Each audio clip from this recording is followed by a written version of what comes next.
25 जून दोपहर 2:42 हाईकोर्ट का एक फैसला आता है। वो फैसला जिसका इंतज़ार 2-3 दिनों से चल रहा था। फैसला दिल्ली के सीएम अरविंद केजरीवाल की बेल से जुड़ा था। दिल्ली हाईकोर्ट ने अरविंद केजरीवाल की बेल पर रोक लगा दी है।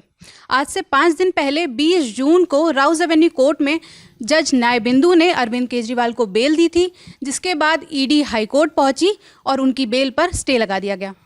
आज हाईकोर्ट में क्या क्या हुआ हम अपने साथी अभिनव से जानते हैं। सर, आज क्या हुआ हाईकोर्ट में अरविंद केजरीवाल की बेल? देखिए, केजरीवाल की बेल को लेकर के पिछले 2-3 दिन से आम आदमी पार्टी को इंतज़ार था और इस पर नज़र रखी जा रही थी, क्योंकि जो राउज एवेन्यू कोर्ट है वहाँ से अरविंद केजरीवाल को कथित शराब घोटाले मामले में ज़मानत मिल गई थी। इस पर दिल्ली हाईकोर्ट ने रोक लगा दी थी और अपना रोक क्या लगाया था, फैसला सुबह सुबह जब ईडी पहुंची तो ईडी ने अपनी दलीलें रखी और वहीं पे स्टे लग गया। फिर बीच में आ गया शनिवार रविवार, इस वजह से फैसला रुका रहा। इस दौरान मंडे को जो है आम आदमी पार्टी की टीम जो है वो केजरीवाल की टीम सुप्रीम कोर्ट पहुंच गई। सुप्रीम कोर्ट ने भी उस पर टिप्पणी की, लेकिन सुप्रीम कोर्ट ने कहा कि भाई हम दिल्ली हाईकोर्ट के फैसले का इंतजार करेंगे, एक क्रमबद्ध तरीका है उस तरीके से चलेंगे। और उस पर उन्होंने टिप्पणी भी की थी सुप्रीम कोर्ट ने कि दिल्ली हाईकोर्ट ने इस तरीके से फैसले को स्टे रोकना नहीं चाहिए था, स्टे के फैसले को दे देना चाहिए था। आज फाइनली जो है जस्टिस सुधीर कुमार जैन, जो दिल्ली हाईकोर्ट में जस्टिस हैं, उनके ही बेंच में ये मामला था। उन्होंने इस पर फैसला दिया और फैसला देते हुए ना सिर्फ अरविंद केजरीवाल की ज़मानत पर रोक लगाई, बल्कि निचली अदालत की जो जज हैं उनको एक तरीके की नसीहत दी, उनको एक तरीके से उन्होंने सलाह दी कि भाई इस तरीके से नई फैसले होते हैं। और जो अभी मैं टिप्पणियाँ वो मैं पढ़ के सुना दूंगा। एक तरीके से आप कहेंगे तो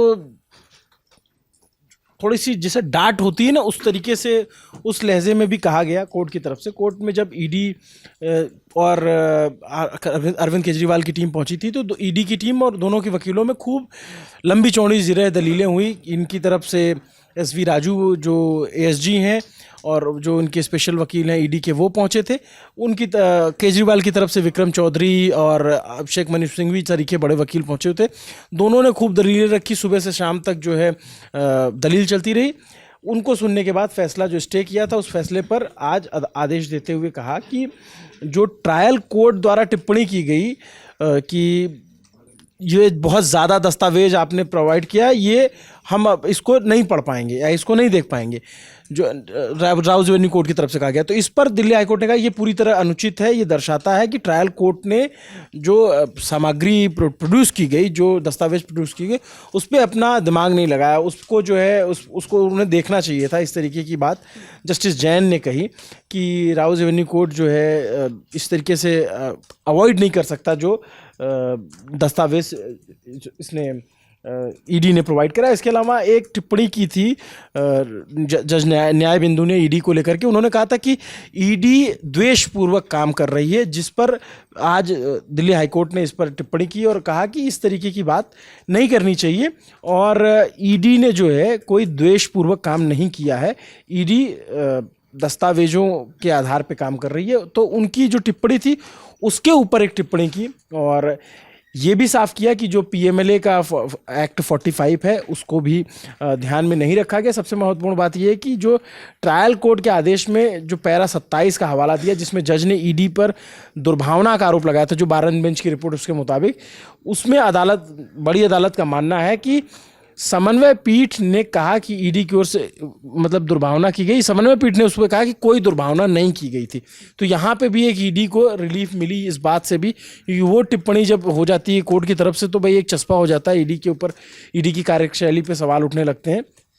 और फिर बाद में कहा कि उच्च न्यायालय ने कहा कि ट्रायल कोर्ट को कोई ऐसा निर्णय नहीं देना चाहिए जो उच्च न्यायालय के निर्णय के विपरीत हो, मतलब हाईकोर्ट के खिलाफ नहीं जाना चाहिए। और धारा 70 PMLA के तर्क पर भी विचार नहीं किया गया, ये टिप्पणी की गई। एक तरीके से जज के फैसले और जज के फैसले देने के तरीके पर हाईकोर्ट के जो जस्टिस हैं सुधीर जैन, उन्होंने सवाल उठाया और कहा कि भाई केजरीवाल को लोकसभा के लिए ज़मानत दी गई थी, एक बार उनकी गिरफ्तारी को चुनौती देने वाली याचिका हाईकोर्ट में खारिज हो चुकी है और तो ये नहीं कहा जा सकता कि कानून का उल्लंघन करके उनकी व्यक्तिगत स्वतंत्रता पर अंकुश लगाया जा रहा है। और जो दस्तावेजों और तर्कों का उचित मूल्यांकन नहीं किया गया, ये बात हाई कोर्ट की तरफ से की गई। और एसवी राजू को उसमें मौजूद थे, ये सारे लोग मौजूद थे वहाँ पे। ये टिप्पणी जो कोर्ट ने कहा, this court has decided that the vacation जज did not appropriately appreciate the material on record and averment of ED. जो ईडी ने सबूत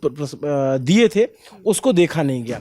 तो कुल मिलाकर के एक तरीके से ये केजरीवाल को झटका है, आम आदमी पार्टी को झटका है, लेकिन उसके साथ साथ जो जज जिन्होंने ज़मानत दी थी उनकी कार्यशैली पर भी हाईकोर्ट ने सवाल उठाया है।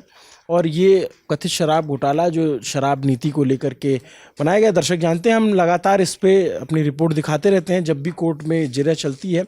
इसी के मामले में मनीष सिसोदिया जेल में है और भी तमाम आम आदमी पार्टी से जुड़े लोग जेल में हैं। खैर इस केस को लेके बहुत सारे सवाल हैं।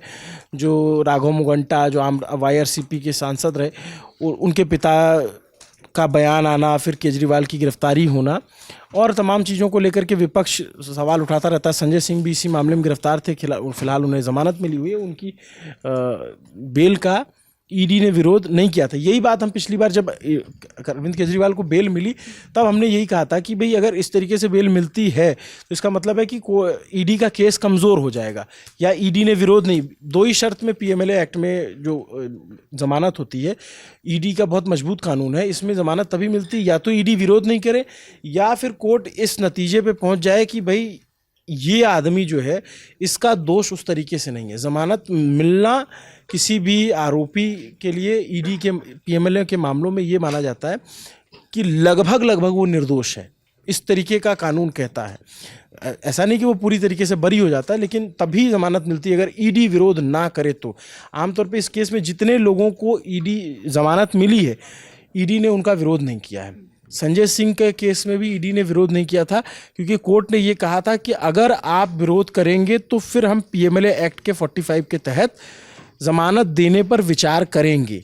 तो यहाँ पे इस बात को लेकर के कोर्ट ने टिप्पणी की कि भाई आपने जो PMLA के एक्ट हैं उनकी अनदेखी की है, जो ईडी ने दस्तावेज प्रोड्यूस किए उसकी अनदेखी की है, तमाम को लेकर के। तो ये केजरीवाल के लिए एक बड़ा झटका है। सर, जैसे पिछली बार 21 जून को जब ये इंतज़ार हो रहा था कि अरविंद केजरीवाल अब जेल से बाहर आने वाले हैं, उनको बेल ग्रांट कर दी गई थी, तो उस वक्त जब ईडी के जाने के बाद जब ये रोक लगा दी गई थी, उनके स्टे लगा दिया गया था उनकी ज़मानत पर, तब संजय सिंह का ईडी पर बयान आया था या फिर और भी आम आदमी पार्टी के नेताओं ने ईडी पर टिप्पणी करी थी। तो क्या आज भी उनकी बेल रद्द होने पर कुछ ऐसा आम आदमी पार्टी के नेताओं की तरफ से देखने मिल रहा है? आज क्या है कि आज आम आदमी पार्टी की उस दिन टिप्पणी ऐसी थी कि वो उसका पॉलिटिकल मतलब निकाला जा रहा था कि भाई ईडी के लिए साफ साफ जस्टिस जो जज न्याय बिंदु थी ट्रायल कोर्ट की, राउज एवेन्यू कोर्ट की, उन्होंने कहा था कि ईडी द्वेषपूर्वक काम कर रही है। तो ये तो इस तरीके का बयान था जो राजनेता अक्सर देते हैं, लेकिन अगर कोर्ट की तरफ से ये टिप्पणी हो जाए तो राजनेता उसको ज़रूर जाहिर सी बात है ले उड़ेंगे। लेकिन आज उस पर टिप्पणी हाईकोर्ट ने की कि भाई जज को ये टिप्पणी नहीं करनी चाहिए थी और ईडी का काम द्वेषपूर्ण नहीं था। अब ये दिल्ली हाईकोर्ट का है। अब इसके बाद जैसे निचली अदालत से ईडी गई हाईकोर्ट, अब जो है इस फैसले के बाद आम आदमी पार्टी की टीम निश्चित ही सुप्रीम कोर्ट जाएगी। अब ASV राजू जो ईडी के वकील हैं, उनका बयान आया है इस पे, सुनिए वो क्या कह रहे हैं।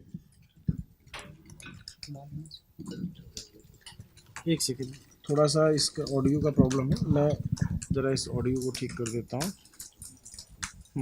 इधर Asad Kejriwal.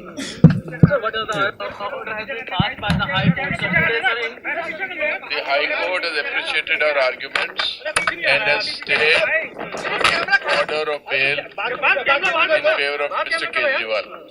So what are the observations made by the High Court bench, sir? There are several observations made. One regarding Section 45. Section 45. 45 having not been considered properly. Another is that the papers have not been perused by the court. ये वही बात है जो हम कह रहे थे कि जो PMLA के एक्ट का 45 है उस पे इन्होंने कहा कि कोर्ट ने कहा कि उसको ध्यान से नहीं देखा गया। और पिछली बार जब निचली अदालत ने फैसला दिया तो ईडी के लिए बहुत बड़ा झटका था वो। और वाकई ईडी की टीम जो है थोड़ा सा एक तरीके से झुंझलाहट भी थी कि ये कैसे कह दिया, हमारे जो है हमने जो दस्तावेज प्रोवाइड किए उसको देखा नहीं गया और बेल दे दी गई। इसीलिए आनन फानन में ईडी अगले दिन गई थी। तो ईडी का इकबाल एक बार वापस से बुलंद हो गया इस टिप्पणी के बाद, हाईकोर्ट के जस्टिस की टिप्पणी के बाद। और अभी इसका डिटेल जजमेंट आना बाकी है, जब वो आ जाएगा तो हम इस पे और भी खबर दिखाएंगे। रक्षा, कुल मिलाकर आज हाईकोर्ट का डिसीजन यही रहा कि अरविंद केजरीवाल की बेल पर पूरी तरीके से रोक लगा दी गई है। अब आगे देखने वाली बात यह है कि आम आदमी पार्टी के नेता सुप्रीम कोर्ट की तरफ रुख करते हैं या नहीं। नमस्ते, मेरा नाम रक्षा सिंह है और इस मामले से जुड़ी और भी अपडेट्स देखने के लिए जुड़े रहिए द लंदन टॉप के साथ।